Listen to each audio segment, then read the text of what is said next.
Before you dive into this incredibly touching narrative about love, loss, and profound connection, make sure to subscribe to our channel, like this video, and comment below with where you're tuning in from.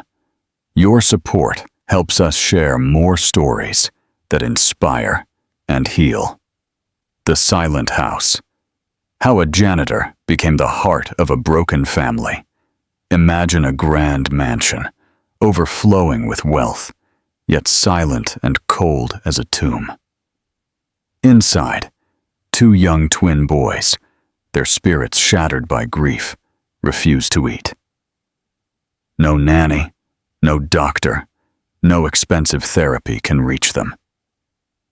Until a seemingly ordinary woman, a janitor with a quiet past and a hidden pain of her own, steps through the mansion's imposing doors. She doesn't just nourish their bodies. She reawakens their hearts, and in doing so, rekindles the capacity for feeling in their hardened, grieving father. How can someone so easily overlooked hold the key to such a profound transformation? This is a story about how the most unexpected connections can mend what seems irrevocably broken. A silence too deep. No one could understand why those children had stopped eating. Leo and Max, the 6-year-old sons of a discreet magnate named Arthur Sterling, lived in a house where nothing material was lacking. Yet there was a screaming absence, human warmth. Every day, the two sat side by side at the immense dining room table, staring at untouched plates, without saying a word. Nannies left one by one, without success. Doctors tried to help, but left frustrated. And the father simply observed, always in silence, as if he too had forgotten how to feel. But what could two simple children do if they went silent to the point of rejecting even the most basic need for food? Can the pain of loss be strong enough to silence even hunger? And what happens when someone appears who isn't afraid of the pain of others? Arthur was a well-known businessman throughout the New England region, a widower for 2 years, after the unexpected death of his wife during a trip to Europe. He had locked himself in a world of cold commitments and predictable routines. Since then, Leo and Max, who used to run through the garden and laugh loudly in the corridors, had become shadows. They didn't speak. They didn't react. They didn't eat. The mansion, once full of music and life, now seemed more like a golden tomb, where love had been buried along with the children's mother. It was then, when all seemed lost, that someone knocked on the door. A woman with soft features, simple clothes, and a firm posture. Her name, Clara. No one would imagine her as the protagonist of such a profound transformation, but she was the one who would do the impossible. She would not only get the children to accept a plate of food, but she would also reach a man who no longer believed he was capable of loving again. On that gray morning, the sound of heavy rain against the windows echoed through the mansion's corridors, as if the world outside was begging to come in. Inside, light barely penetrated the heavy curtains. Leo and Max, as usual, sat silently at the dining table, each with their plate in front of them, the same carefully chosen menu by the head chef. But neither of them even touched their cutlery. In their pajamas, barefoot, their eyes wandered to nothing, trapped somewhere no one else could reach. Arthur watched from afar, leaning against the doorframe. Impeccable in his dark suit, tie perfectly aligned as always, but with an exhausted expression. Sleepless nights were etched on his face. And, even without saying anything, a question had been haunting his mind for months. Will this ever end? On that silent morning, the one who entered the mansion's kitchen was Eleanor, Arthur's cousin, and also his personal assistant. She carried a folder full of papers and didn't look up for a second as she announced, "A new nanny arrives today." "Another one?" Arthur raised an eyebrow, surprised. "The last one lasted what? 2 days?" "This one's a little different," Eleanor replied, flipping through the documents with disinterest. Her resume is far from impeccable, but there was something about her that caught my eye. I think she's worth a try, and it didn't take long. Less than an hour later, a soft knock was heard at the front door. The butler answered. Outside, drenched by the rain that still streamed from the eaves, was a woman dressed in a dark coat, her wet hair clinging to her face, and a worn bag hanging from her shoulder. Her name was Clara. At first glance, Clara didn't look anything like the traditional caregivers. She wore a simple dress, shoes that had seen better days, but her gaze was what drew the most attention. She didn't avert her eyes. She didn't feign sympathy. She was fully there, present, as if absorbing every crack in the marble floor, every heavy silence that hung in the air. Eleanor was formal, almost cold. "This is the Sterling family home. We have 2 6-year-old boys with delicate temperaments. I hope you're prepared." Clara merely nodded serenely. "I don't promise miracles, but I'm willing to try." Arthur emerged from his study at that moment, stopping when he saw her. He observed with skepticism, like someone already tired of frustrated fresh starts. "Many have come and gone," he murmured in an almost automatic tone. "And it always ends the same way." Clara looked up at him, firm, yet calm. "Sometimes what matters isn't how it ends, but how it begins." He didn't respond, but there was a pause. Something in the way she spoke, that mix of gentleness and firmness, was enough to make Arthur hesitate, as if for the first time in a long time, something had escaped through a crack in his armor. What do you think is the deeper meaning behind Clara's statement? Sometimes what matters isn't how it ends, but how it begins. How might this philosophy challenge Arthur's perception of life and loss? Share your insights. Small sparks of connection still that day. Clara was led to the guest room. The room was clean, elegant, but cold, like everything in that house. Before unpacking, she approached the window that overlooked the garden. The rain had stopped, but the lawn was still waterlogged. Scattered among the grass were forgotten toys, covered by a thin layer of dust.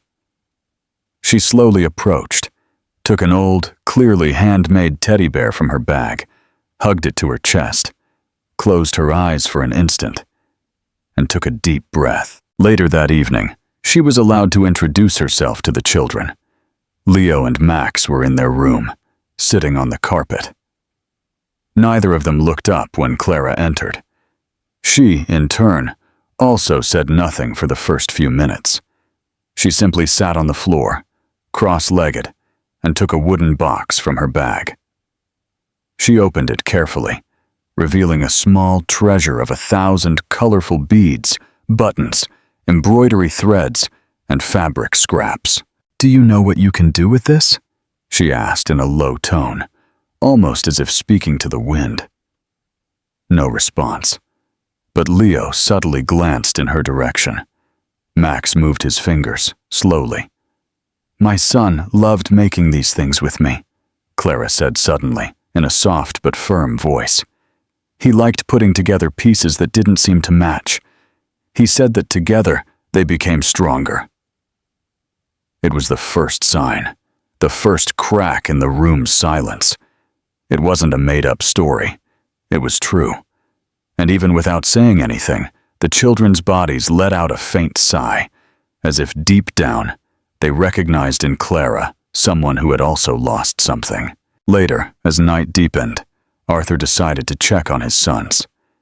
He opened the door slowly and found them awake, sitting on the floor next to Clara. They weren't talking, but Max was holding a bracelet made with the colorful beads she had brought. Arthur didn't say a single word. He just closed the door carefully and stood there in the corridor, still, feeling a subtle movement within himself. He didn't know what it was yet, but it was real. The next morning, before the sun rose, Clara was already up. She went straight to the kitchen and prepared breakfast. She didn't follow the balanced chart from the nutritionist or worry about aesthetics. She just did what made sense. Scrambled eggs with chopped tomatoes and warm milk with honey. The smell spread through the mansion, warm and familiar, like a good memory insisting on returning. When Leo and Max came down, they were surprised. They stopped at the dining room door, looking suspiciously at the table, but for the first time in a long time, they sat down. They didn't eat everything, but Max licked his spoon, and Leo took a few sips of milk. For many, it would be almost nothing, but for Clara, that was the beginning. And Arthur saw everything. He was standing at the door, like someone observing a scene, not quite sure whether to believe it. In his eyes, a silent question was born, one he didn't yet have the courage to ask. Who was this woman? And what had she brought into that house that had been absent for so long? What do you think is the significance of the children's subtle reactions to Clara's presence and activities? Max licking the spoon, Leo sipping milk. How do these small actions impact Arthur? Share your insights. Patience and perseverance. Clara had no plan. She didn't bring pedagogy books or imported methods. What she carried was only the essential: intuition, small gestures, and time. She knew that with children like these, you don't impose anything. Trust isn't demanded. It's cultivated, brick by brick, day after day. The first few days felt like carefully walking on a frozen lake. Leo and Max sometimes showed curiosity. They would sit beside her, watching her hands move threads and buttons. Other times, they would isolate themselves, slam the door, and spend hours silently in their own world.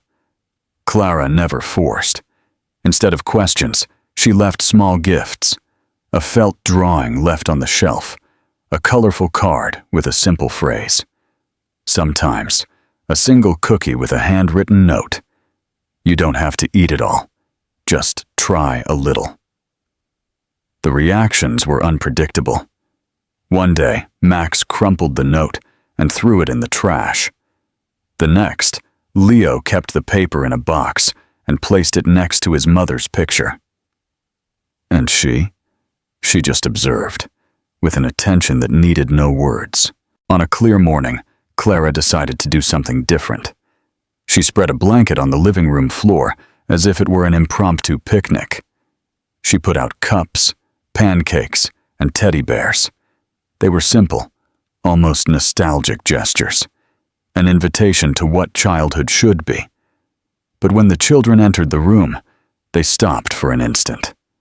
They looked at everything in silence and then left, without saying a single word. Clara was left alone, sitting on the blanket spread on the floor. She took one of the pancakes and ate it in silence. Then she calmly gathered everything. She took it to the kitchen, washed it, and didn't shed a tear. She just took a deep breath, sat at the table with a sheet of paper, and began to sketch something quickly, instinctively, like someone needing to get a feeling out of their chest. That night, when Max appeared at her bedroom door, he saw the drawing resting on the nightstand. 2 children were sitting on a cloud, fishing for rays of light with an invisible line. "Is that us?" he asked softly. Clara looked up and replied gently, "Perhaps, if you want it to be." He said nothing, but he also didn't close the door when he left. And that was already a sign. Not everything was progress. There were days when Clara also doubted herself. One afternoon, when she suggested they read a book together, Leo got irritated and threw the book at her. Max locked himself in the bathroom for almost 2 hours and refused to come out. When Eleanor found out, she went straight to Arthur's study with a sarcastic smile and an expression that said she already knew how it would end. "I told you, this woman isn't prepared. She doesn't have the training to deal with trauma. This isn't a daycare." Arthur didn't respond immediately. In his hands, he held a small bracelet made with colorful beads. He had found that piece lying on the floor that morning. He knew it had been made by his sons. One end was still unfinished, as if someone had been interrupted, but had still rushed to finish something important. What if, precisely because of that, we should give her more time? He finally said calmly. Are you sure starting over with someone else would be better? Eleanor frowned. She didn't answer. What she saw happening in that house didn't match what she believed, and that deeply disturbed her. That night, Clara was sitting alone in the garden. The rain had stopped. The air carried the damp scent of earth and leaves. It was the perfume of the season slowly arriving. She held an old tea box and her sketchbook on her lap. She didn't notice when Arthur approached and sat beside her on the same worn wooden bench. Difficult day? He asked softly. One of many, she replied without turning her face. But it wasn't the worst. Eleanor thinks it was a mistake to hire you. Clara smiled with a melancholic smile. I'm not here because of her. The silence that followed wasn't comfortable, but it wasn't hostile either. It was the kind of silence that carried questions, but also a certain respect. Arthur observed her hands resting on her lap. Firm, scarred, yet gentle hands. Hands of someone who had once held what was in pieces, and, even so, tried to put the fragments back together carefully. Why do you do it? He asked after a while. It doesn't seem to be for money. Clara hesitated for a moment, then replied in a softer tone. My son was 6 years old when he got sick. No one could communicate with him. People feared him because he closed himself off. He wouldn't speak. Even I didn't know how to reach him. But one day, he gave me a drawing. It had a tree and a house, and he said it was the place he would like to return to. We didn't make it there in time. Arthur said nothing, but at that moment something inside him broke, not out of pity, but out of identification, out of finally understanding. What profound truth does Clara's personal story reveal to Arthur? And how does it connect with his own grief and the silence of his sons? How does this shared understanding impact Arthur's perspective of Clara? Share your insights below. The Puppet Show and a Father's Glimmer of Hope. A few days later, Clara tried something new. She brought an old lantern, covered the living room windows with blankets, and invited the children to a shadow puppet show. This time, they sat beside her. They still didn't touch the objects, but they paid attention. They laughed softly when one of the silhouettes looked like a monster wearing a pom-pom hat. When the light went out and the show ended, Max whispered, "Can we do this again tomorrow?" Clara smiled and said, "Whenever you want." It was the first time one of the children had initiated contact voluntarily. A small step, but a real one. Leo said nothing, but he also didn't move away. He sat there, next to her, long after the last light went out. Clara didn't tell Arthur everything. She didn't need to. She knew that if she wanted to build something solid, lasting, she couldn't rush. Even with setbacks and difficult moments, something was beginning to transform. And not just in the children. For the first time in a long time, small signs of life were re-emerging in that house. A discarded bracelet sketch, a drawing scribbled on the bathroom mirror, the smell of pancakes wafting through the air soon after dawn. On a cold morning, as the sun struggled to pierce the cloudy sky over the mansion, Clara got up before everyone. But this time, she didn't go to the kitchen or the children's room. She went up the stairs to the basement, where days earlier she had seen something forgotten. An old, heavy wooden chest with delicate details on its lid. It wasn't hers. It was ancient, dusty, and locked with a rusty padlock. With the help of James, the trusted butler of the house, she managed to open it. Inside was a puppet theater with hand-sewn characters, some fabric props, books worn by time. It was evident that this had belonged to someone very special. Perhaps to Arthur's wife, perhaps to the children themselves, when laughter was still common there. Clara didn't ask for permission. She didn't think she needed to. If she wanted to reach the children, she needed to speak their language. Not with orders or explanations, but with fantasy, imagery, sensitivity, with shared imagination. After breakfast, which, as usual, the children ignored, she invited them to come to the living room for a moment. She didn't insist. She simply left one of the puppets on the table, a felt fox with a red coat and a gentle, mysterious smile on its face. Max appeared first. Leo took a little longer. He came hesitantly, with slow steps, a suspicious gaze. In the center of the living room, Clara set up a small stage made of cardboard. She sat behind it and began to speak softly, using the voice of the fox puppet. Once upon a time, long, long ago, there lived two brothers. One talked too much. The other said nothing. Both were afraid their hearts would freeze, and they were scared to utter a single word. The children watched intently. They remained silent, but their eyes were wide open, fixed on the scene. One day, a woman appeared in the forest where they lived. She brought almost nothing, only a bag full of light, and a question. Would you let me stay? Even if just for a while? Clara changed her voice for each character. She used the lantern light and fabric shadows to create magic. The puppets danced, argued, giggled. At one point, the fox looked at the wolf and asked, "What if we're not broken? What if no one, until now, just hadn't tried to understand us?" It was then that something unexpected happened. Leo, who until then had been motionless, reached out and took one of the puppets forgotten beside the stage, an old bear with a button for one eye. Carefully, he placed the bear next to the fox. He didn't say a single word, but his gesture was as clear as a shout. Max looked at his brother. Then he looked at Clara, and suddenly, he let out a low laugh.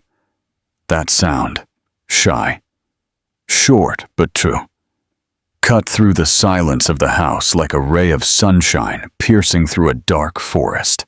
Clara didn't celebrate. She didn't overreact. She just looked up for an instant and continued the story, without interrupting the enchantment. She knew that any false step could scare them away, but inside, she felt her heart explode. When the puppet show ended, the children didn't immediately get up. They stayed there, moving the puppets, testing the animals' joints, as if touching something fragile and precious. As Clara collected the material, Max asked softly, "Can the fox come back tomorrow?" She smiled faintly. "It can, if you invite it." It was the first time one of the children had initiated contact voluntarily, a small step, but a real one. Leo said nothing, but he also didn't move away. He sat there, next to her, long after the last light went out. Clara didn't tell Arthur everything. She didn't need to. She knew that if she wanted to build something solid, lasting, she couldn't rush. Even with relapses and difficult moments, something was beginning to transform. And not just in the children. For the first time in a long time, small signs of life were re-emerging in that house. A discarded bracelet sketch, a drawing scribbled on the bathroom mirror, the smell of pancakes wafting through the air soon after dawn. What is the deeper significance of Leo picking up the bear puppet and Max's first laugh? How do these small, spontaneous acts show progress that Arthur seems to miss? Share your insights. A father's growing awareness on a cold morning when the sun struggled to pierce the cloudy sky over the mansion. Clara got up before everyone. But this time, she didn't go to the kitchen or the children's room. She went up the stairs to the basement, where days earlier she had seen something forgotten. An old, heavy wooden chest with delicate details on its lid. It wasn't hers. It was ancient, dusty, and locked with a rusty padlock. With the help of James, the trusted butler of the house, she managed to open it. Inside was a puppet theater with hand-sewn characters, some fabric props, books worn by time. It was evident that this had belonged to someone very special, perhaps to Arthur's wife, perhaps to the children themselves, when laughter was still common there. Clara didn't ask for permission. She didn't think she needed to. If she wanted to reach the children, she needed to speak their language, not with orders or explanations, but with fantasy, imagery, sensitivity, with shared imagination. After breakfast, which, as usual, the children ignored, she invited them to come to the living room for a moment. She didn't insist. She simply left one of the puppets on the table, a felt fox with a red coat and a gentle, mysterious smile on its face. Max appeared first. Leo took a little longer. He came hesitantly, with slow steps, a suspicious gaze. In the center of the living room, Clara set up a small stage made of cardboard. She sat behind it and began to speak softly, using the voice of the fox puppet. Once upon a time, long, long ago, there lived two brothers. One talked too much, the other said nothing. Both were afraid their hearts would freeze, and they were scared to utter a single word. The children watched intently. They remained silent, but their eyes were wide open, fixed on the scene. One day, a woman appeared in the forest where they lived. She brought almost nothing, only a bag full of light. And a question: would you let me stay, even if just for a while? Clara changed her voice for each character. She used the lantern light and fabric shadows to create magic. The puppets danced, argued, giggled. At one point, the fox looked at the wolf and asked, "What if we're not broken? What if no one, until now, just hadn't tried to understand us?" It was then that something unexpected happened. Leo, who until then had been motionless, reached out and took one of the puppets forgotten beside the stage, an old bear with a button for one eye. Carefully, he placed the bear next to the fox. He didn't say a single word, but his gesture was as clear as a shout. Max looked at his brother. Then he looked at Clara. And suddenly, he let out a low laugh. That sound, shy, short but true, cut through the silence of the house like a ray of sunshine piercing through a dark forest. Clara didn't celebrate. She didn't overreact. She just looked up for an instant and continued the story without interrupting the enchantment. She knew that any false step could scare them away, but inside, she felt her heart explode. When the puppet show ended, the children didn't immediately get up. They stayed there, moving the puppets, testing the animals' joints, as if touching something fragile and precious. As Clara collected the material, Max asked softly, "Can the fox come back tomorrow?" She smiled faintly. "It can, if you invite it." It was the first time one of the children had initiated contact voluntarily. A small step, but a real one. Leo said nothing, but he also didn't move away. He sat there, next to her, long after the last light went out. Clara didn't tell Arthur everything. She didn't need to. She knew that if she wanted to build something solid, lasting, she couldn't rush. Even with relapses and difficult moments, something was beginning to transform. And not just in the children. For the first time in a long time, small signs of life were re-emerging in that house. A discarded bracelet sketch, a drawing scribbled on the bathroom mirror, the smell of pancakes wafting through the air soon after dawn. Arthur was accustomed to the dense silence of that house, a kind of fog that had spread through every corner since his wife's death. But in recent days, that stillness had transformed. It was no longer a suffocating weight, but a space where new things emerged. The soft laughter of the children, the gentle rustle of leaves being cut, whispered questions in the corridor, bare footsteps echoing on the wooden floor. It was a subtle change, but impossible to ignore. When he returned from work, he no longer found emptiness. Sometimes, he would see through the crack in the door Clara sitting on the floor with the children, drawing on large sheets of paper. Other times, he would find messages on his desk. Short notes written with Clara's help. "Daddy, the fox said sometimes feeling scared is normal." Small gestures, but powerful enough to break down walls. Walls that Arthur had carefully built after the loss of his wife. Walls that were now beginning to crumble. Slowly, but steadily. But not everyone saw it favorably. Eleanor, who for 2 years had been his confidant, right hand, and active voice both in the company and at home, felt her space diminish. She organized schedules, solved problems, even decided details about the children. But suddenly, everything changed. She noticed that Arthur spent more time talking to Clara than to her, that her suggestions were now received with indifference, and that the children, once so dependent on her presence, now ran first into Clara's arms when something bothered them. This hurt her, but she didn't know how to express it with vulnerability.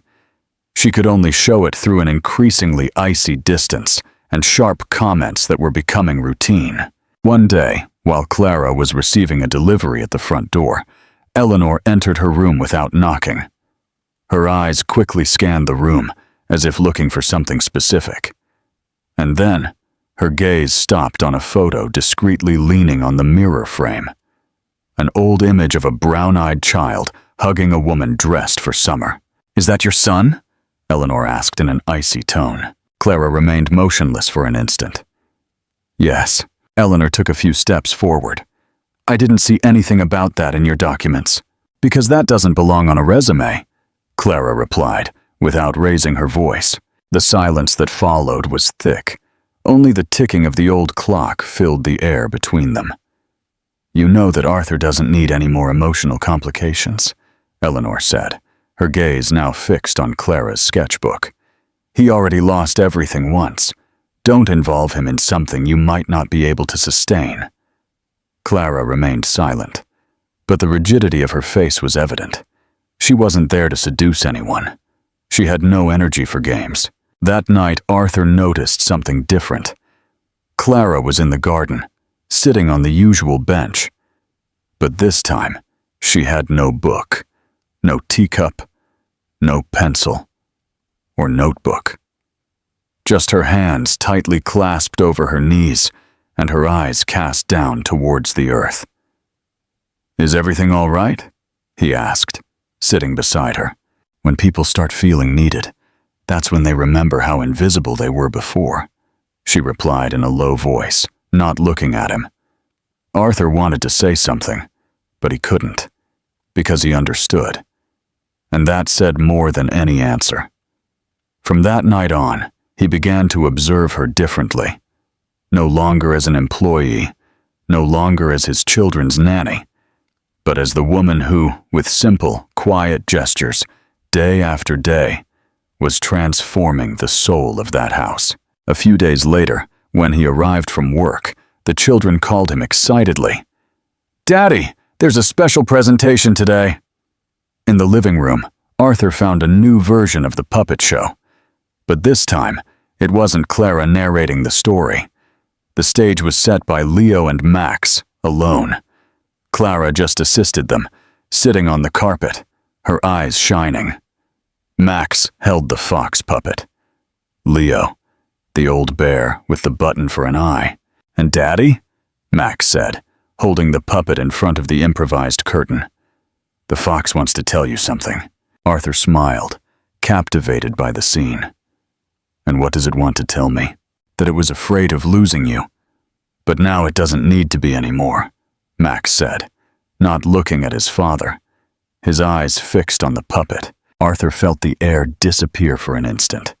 There was no hiding the impact. His hands trembled slightly, but he just moved closer. He knelt on the floor and whispered, "I was scared too, but now I think we can be all right." Arthur wasn't prepared for that.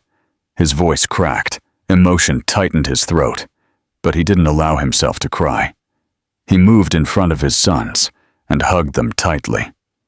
Clara looked away, respecting that sacred moment between father and sons.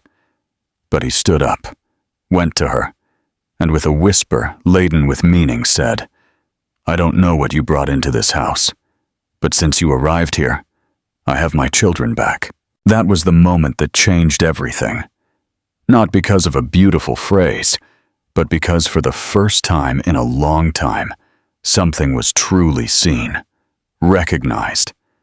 In Arthur's eyes, there was a new shine, the first since he lost his wife. And although he still didn't fully understand what that meant, he was beginning to feel again. But not every rebirth comes without a storm.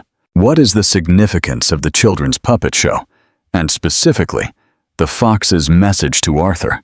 How does Arthur's reaction to the puppet show, and to Clara, signify a pivotal shift in his emotional state? Share your insights. The storm and the homecoming. It all began on a day when the sky over the mansion was covered in heavy, dark clouds. The air was dense, suffocating, and not just because of the approaching storm. There was an invisible tension in the atmosphere, like an omen.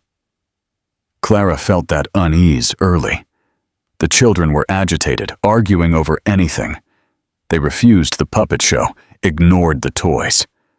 Max let a cup fall to the floor. Leo slammed the bedroom door so hard that a picture fell off the wall. Arthur was absent. He spent his days away, returning late at night. Something was pushing him away. Clara perceived it, but didn't ask. She intuited that a force was approaching, something about to burst like a storm that hadn't yet arrived, but could already be felt in the air, on the skin, in the bones. Late in the afternoon, Eleanor unexpectedly appeared in Clara's guest room. She entered without knocking, as was her custom. In her hands, she held an envelope. "I thought Arthur should know who he's really dealing with," she said with a bitter smile. Clara took the folder and opened it. Inside were copies of court records, an old local newspaper article, and a photo of her. Younger, distraught, with lost eyes. Her name was at the top of a short article about a mother who lost her son to a severe illness and, after that, was placed under psychological observation due to a nervous breakdown.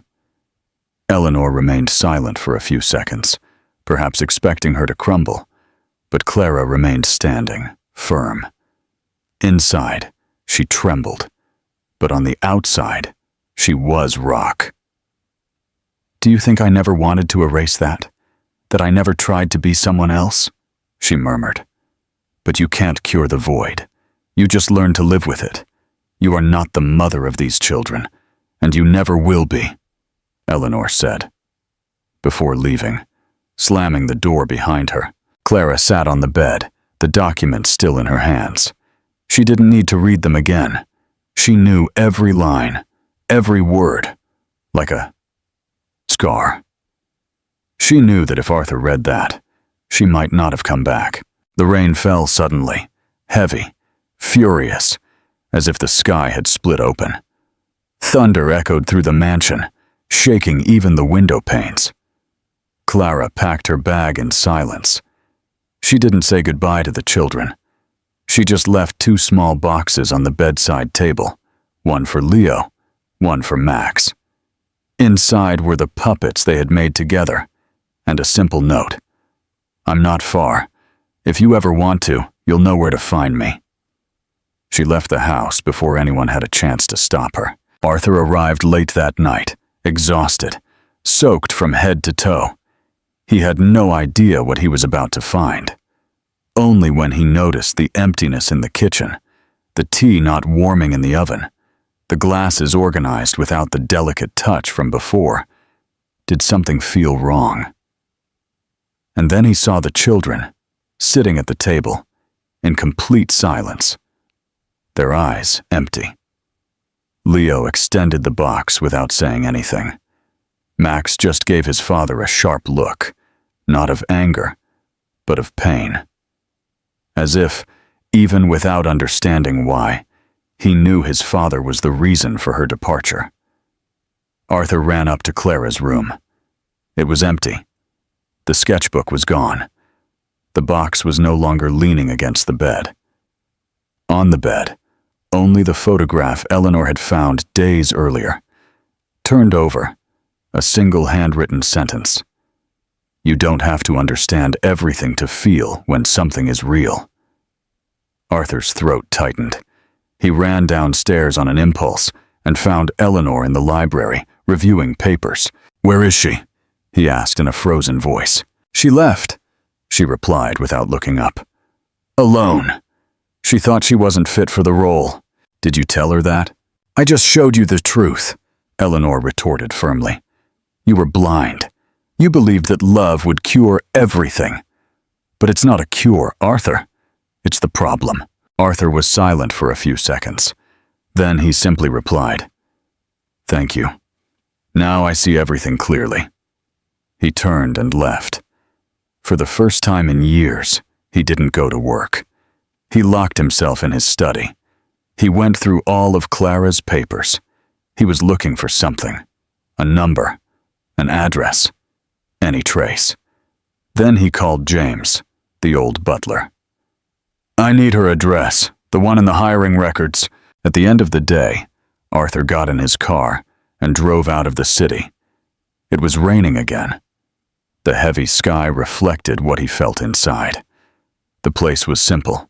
A small wooden house with a modest porch and a faint light on in the living room. He got out of the car and knocked on the door, his heart pounding. He waited a few minutes. He almost gave up.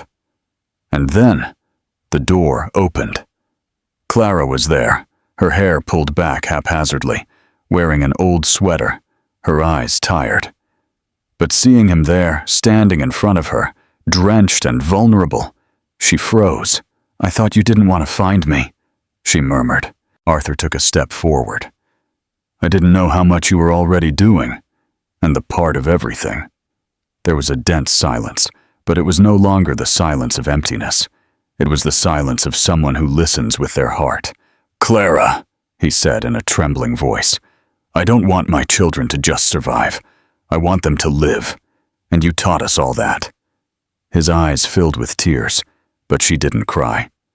Arthur extended his hand. "Come home, to our home."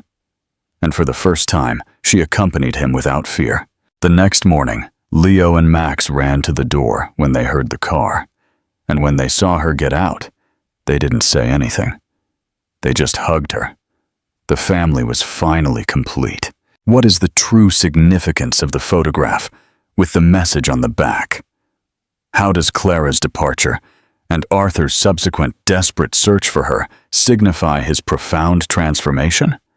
Share your thoughts. A family. Redefined, she stood there by the doorstep in a simple sweater and a half-finished cup of tea in her hand. She seemed surprised, but not scared. "I came because I can't let this end like this," Arthur said, his voice firm but choked with emotion. "This isn't over now," Clara replied without anger, only with a gentle resignation. "It ended the moment you allowed someone else to tell you who I am. I made a mistake, I know, but I don't want my children to just survive again. They were only truly alive when you were there." Clara faced him. Her eyes didn't fear. "And you, Arthur? Were you alive?" He didn't know what to answer, but his silence said everything. At that moment, Arthur's cell phone rang. It was Max. He answered immediately. "Dad, Leo is crying and won't stop. Tell Clara to come back. Please!" She heard. She stood there, her hand gripping the doorframe, her eyes welling up. "If you're going to take me back," she said in a whisper, "then it can't just be because of them." Arthur took a deep breath and replied with a firmness he hadn't felt in a long time. "It won't be." They returned home at dawn. The mansion, still shrouded in mist, seemed to be waiting for her. The children ran to meet her even before the door fully opened. They hugged her without saying a word. Max held his fox puppet, as if he had never let go. Leo's eyes were swollen, his nose running, but he smiled. Arthur watched them with a quiet heart. He knew, without a doubt, that what he was recovering was greater than anything he had ever built alone. The house was filled with voices again, but now they weren't murmurs or sad echoes. They were laughs that echoed through the corridors. Bare footsteps running on the wooden floor. Innocent questions asked between smiles.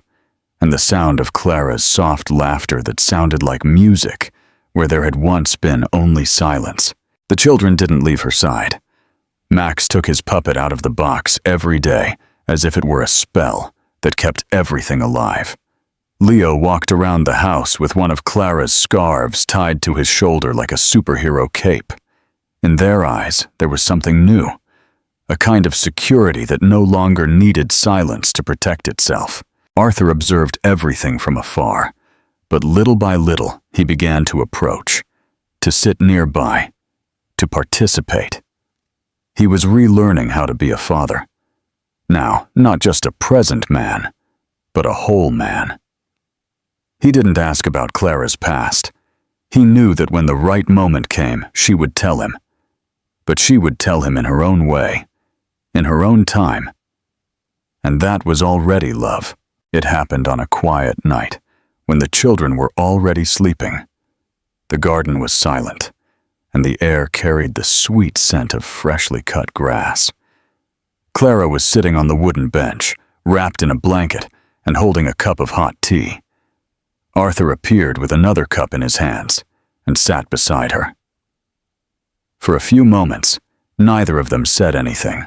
"I thought you would never come back," he said in an almost confessional tone. "I thought so too," Clara replied softly. "But when Max called, something inside me broke.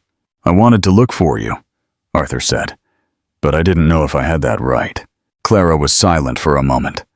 Then she put the cup on the bench and pulled something from her coat pocket. A simple bundle wrapped in fabric. She handed it to him without saying anything. It was the sketchbook, the same one she had carried with her when she left. Arthur flipped through it carefully. There were the children, in delicate strokes, scenes from the puppet show, the garden, the house, and at the end, a portrait of him. Not perfect, but full of truth. Warm. Human. "I drew this when I still thought you were only what you seemed to be," she said honestly. "But you also didn't know that I was still capable of trusting." Arthur turned the pages as if touching something sacred. "I regret letting someone destroy what we had barely begun to build." "You didn't let them. You just didn't react in time," she replied without bitterness, only with the clarity of someone who has suffered, but overcome. And perhaps that's why it didn't hurt as much as it could have. Arthur lowered his eyes, took a deep breath, and said, "If you'll allow me, I'd like to start over. Not as your employer, but as a man who wants to feel again." Clara observed him for a long time. She didn't smile, but her eyes softened. There was a meaningful silence between them, deeper than any speech. If you want to build something, you must accept that sometimes things fall apart, but I no longer leave when that happens. Arthur gently, respectfully, took her hand. And so they remained, side by side, in silence, but understanding each other with the language of those who have known pain and chosen love. What is the significance of Clara sharing her sketchbook with Arthur at this moment? How does their quiet understanding on the bench contrast with Arthur's previous attempts to connect? Share your insights. The unconventional wedding and a flourishing home. The next morning, the children woke up with an idea. "Today the puppet show is going to be different," Leo announced. "It's going to have adults on stage too." And this time, the whole house participated. There were no more walls between them, only stories being told together. "Daddy, you can be the dragon," Max said seriously. "But a good dragon, and Clara is going to be the queen," Leo completed, without taking his eyes off her. "A queen who saves everyone, not just the children." Clara laughed. A light, spontaneous laugh, the first in many months. The puppet show was set up in the garden under the golden sunlight. They used sheets as curtains, cardboard boxes as a stage, and even old James participated, bringing lemonade and chairs. Eleanor did not appear and was not invited. The performance had no script. It was a tangle of laughter, improvisations, and small confusions, puppets falling, exaggerated sounds, and Max losing his dragon voice mid-sentence. But no one cared, because it wasn't about perfection. At the end, Leo went to Clara and handed her a drawing, a simple paper with a colorful house, and on the roof, 4 people, 2 children, a woman in a dress, and a man with a beard. "Is that us?" she asked, her voice choked with emotion. "Yes, but we don't live there yet. Who knows, maybe one day?" Arthur looked at Clara, and at that instant, they both knew, without needing to say anything, that a one day began at that exact moment. How does the children's spontaneous puppet show, and especially Leo's drawing, symbolize the true healing and new definition of family being formed? What does the one-day hope represent for Arthur and Clara? Share your thoughts. The mornings were no longer silent. The aroma of melted butter and honey filled the kitchen, mixed with the sound of children's laughter and conversations that crossed the space where before only formality had existed. The table, once impeccable and cold, was now covered with raspberry juice splatters, breadcrumbs, and crayon scribbles. Clara sat with them every day, without reservations, without plans. Her presence was no longer temporary. She had become part of the house's structure, like the air one breathes, invisible, yet essential. Arthur, with his cup of coffee in hand, sometimes just stood by the doorway, observing in silence. He saw Max offering Clara a slice of apple, Leo trying to cut bread and hollowing out the entire middle, and Clara with her sleeves rolled up, laughing softly, completely at peace in that chaos that would have once given him a headache. She was the balance in the midst of a storm that had already passed. In the garden, new memories were now being built. A swing made with old tires, a cardboard playhouse that bravely withstood 2 rains, and even a small vegetable patch where the children planted carrots, even if they didn't want to eat them. Clara suggested they name the seedlings. "This one will be called Brave," Max shouted. "And mine, Hope," Leo said, without explaining why. But no one questioned it, because there, in that house, everything made sense, even what didn't need to be explained. Arthur helped the children build a treehouse. After work, he would change his suit for jeans and gloves, and with a hammer in hand, he looked like a different man. Very different from the one behind the office desk. Sometimes, Clara would sit nearby, holding planks for him to nail. The conversations between them were discreet, punctuated by the children's laughter, but laden with meaning. "I never built anything without a budget, blueprint, and deadline," Arthur commented, carefully hammering a nail. "And now you're building something that has no end," she replied, extending another plank with a faint smile. The closeness between the two had been happening little by little, unhurriedly. Sometimes a gesture was enough, like the day Clara fell asleep on the sofa, and Arthur, upon covering her with a blanket, couldn't bring himself to leave. He sat beside her and stayed there, just listening to her breathing calm.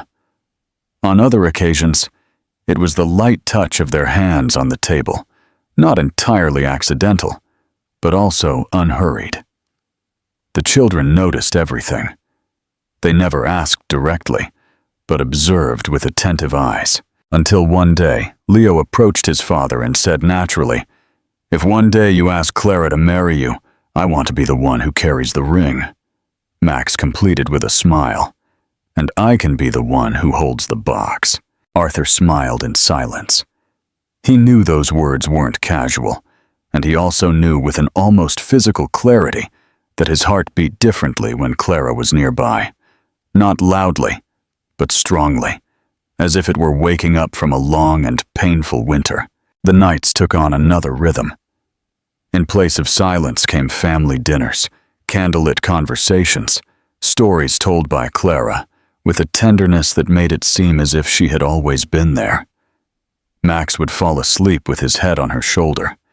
Leo would ask her to read only to him, very softly, even if he already knew the end of the story. One Friday evening, the house was calmer than usual. The children were already asleep. Arthur called Clara to stay a little longer in the living room.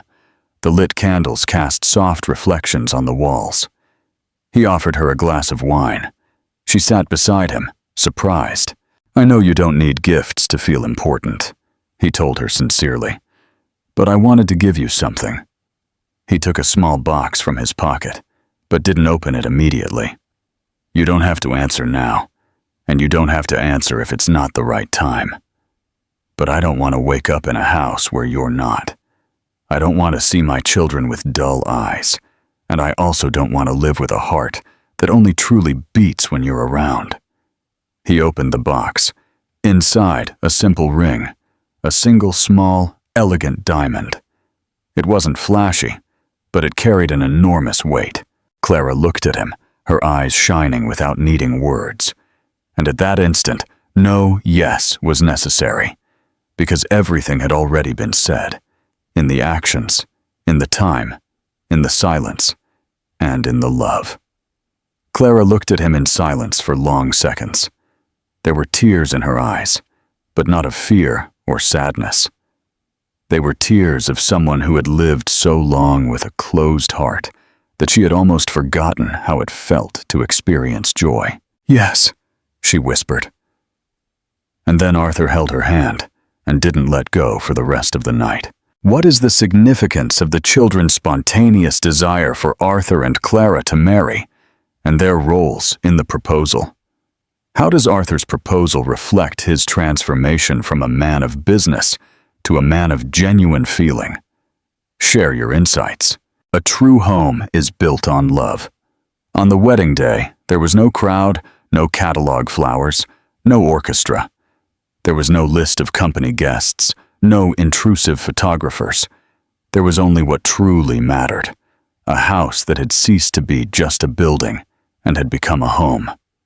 People who found each other when no one else expected it, and a love that bloomed exactly where there had once been only emptiness. The ceremony took place in the garden. The old tire swing was adorned with colorful ribbons. The cardboard playhouse became a castle for the puppets.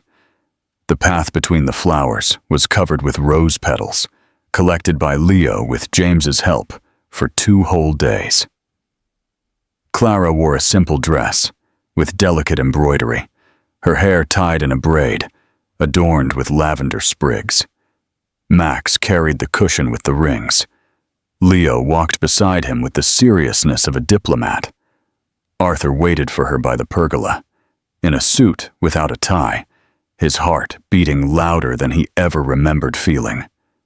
When Clara approached, their gazes met, and for an instant, everything around them fell silent. Only the wind blew through the leaves, as if nature itself wanted to applaud what was happening. The promises they exchanged were simple, without exaggerations. Just the commitment to be a light for each other when darkness returned. To not flee when something threatened to crumble. To protect, day after day, what they had built together, with courage, affection, and truth. After the ceremony, everyone gathered at the long table in the garden. The cakes were made by the old neighbor. The raspberry juice was prepared by the children, and the puppet-shaped cookies had been baked by Clara and Max the night before. There was no wine, but there were bursts of laughter, memories, and affection spread everywhere. Eleanor did not appear and was not invited. Arthur no longer felt the need for explanations. Their paths had diverged, and now there was no turning back. That night, as the children presented an improvised puppet show for the adults, Clara sat beside Arthur on the porch steps. "I used to think we couldn't have two lives," she said, watching the children laugh in front of them. "That what was left behind canceled out any future." "And now?" he asked, squeezing her hand tenderly. "Now I believe that the second life begins when someone decides to truly see you again." Their lips met in a soft, quiet kiss, full of peace, as if they had finally closed a chapter that had lasted too long. How does the image of the puppet show as a ritual and the children's active participation symbolize the new family dynamic? What is the profound meaning of Clara's reflection on having two lives and seeing someone again? Share your insights. The months passed. Autumn gave way to winter. Then came spring, and in the Sterling family home, life continued its new rhythm. Leo learned to read fluently and began writing his own stories.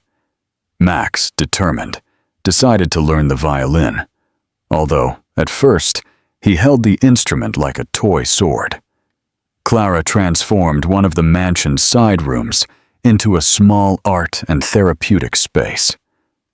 There, she began to attend to neighborhood children who, like her son in the past, faced difficulties expressing feelings. She didn't comment on her own story, but every child who entered in silence and left with a smile was like a new breath for her soul. Arthur, for his part, slowed down. He dedicated himself to the foundation that bore his late wife's name. Now, together with Clara and the children, together they organized workshops, supported grieving families, welcomed children who had experienced more pain than they should have. On a Saturday afternoon, under the sun and the sound of laughter in the garden, Leo approached Clara with a sheet of paper in his hands. It was a drawing of a house, not the cardboard. It was real, with doors, windows, a yard, and a garden. Inside were 4 people, 2 children, a woman in a dress, and a man with a beard. "Now we live here, everyone," he said softly. "Forever, right?" Clara hugged him tightly. "Yes, my love, forever." That night, the children prepared a surprise presentation. The puppet show had characters with names, a written script, and even an improvised stage. The audience: Arthur, Clara, James, and 2 invited neighbors. The story was about a king who had lost his voice, and a fox who only spoke in whispers, about 2 children who were afraid to speak, and about a woman who could hear the heart, even when it was silent. At the end of the presentation, Leo stood up. His voice was trembling but firm. "This story is true, because everyone needs someone to see us, and we already have that person. She is our mother, not by blood, but by heart." Clara brought her hands to her mouth, emotional. Arthur wrapped his arm around her, and Max leaned his head on her shoulder. Clara's heart beat fast, but no longer from anxiety. It was gratitude. It was love. It was peace. That was her family, and this time, it was whole. What is the ultimate message about family and connection conveyed by Leo's final declaration about Clara? How does the story's ending tie back to the initial hook and its core themes? Share your final reflections. Sometimes, life seems to take everything we loved and leaves only an emptiness we don't even know how to name. But even in the deepest silence, it is possible to hear a heart that still wants to beat. All it takes is for someone to truly teach us, because a true family doesn't always come from blood. Sometimes, it is born from the courage to trust again. This story reminds us that love can restart exactly where no one else believed, and that even the most wounded hearts can beat strongly again. Stay with us and subscribe to the channel. If you also seek stories that touch the soul, reminding us what truly matters, seeing others with your heart,